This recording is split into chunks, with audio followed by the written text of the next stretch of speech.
Doctor గారు జ్యోతి వాళ్ళ ఇంటికి వచ్చి ఇలా అంటూ ఉంటారు. అమ్మ, జీవన అంటే నువ్వే కదా అని చెప్పి జీవనాన్ని పిలిచి అడుగుతారు. దానికి జీవన అయితే అవును డాక్టర్ నేనే, ఏంటి చెప్పండి అని చెప్పి అడుగుతూ ఉంటుంది.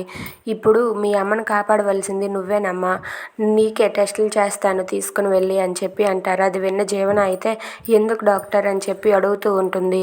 మీ అమ్మ బోన్ క్యాన్సర్తో బాధపడుతూ ఉంది కదా, నువ్వు మీ అమ్మ రక్తం పంచుకొని పుట్టిన బిడ్డవు కాబట్టి నీ మూలకణాలు సేకరించి మీ అమ్మని రక్షించవచ్చు అని చెప్పి అంటారు. అది విన్న జీవన అలాగే ఇందమ్మ కుట్టి అయితే ఒక్కసారిగా షాక్ అవుతారు. ఇక ఇంట్లో వాళ్ళంతా కూడా అలా చూస్తూ ఉంటారు. నీ ఎందుకంటే నువ్వు రక్తం పంచుకొని పుట్టావు కదా, అందుకే నీ మూలకణాలు మాత్రమే మీ అమ్మకు సెట్ అవుతాయి కాబట్టి నువ్వే మీ అమ్మను కాపాడగలవు అని చెప్పి డాక్టర్ అంటారు. అది విన్న ఇందమ్మ వంశీ అయితే ఒక్కసారిగా షాక్ అయ్యి ఇప్పుడు ఇది మళ్ళీ అని బయటపడిపోతుంది అని చెప్పి అలా ఉండిపోతారు.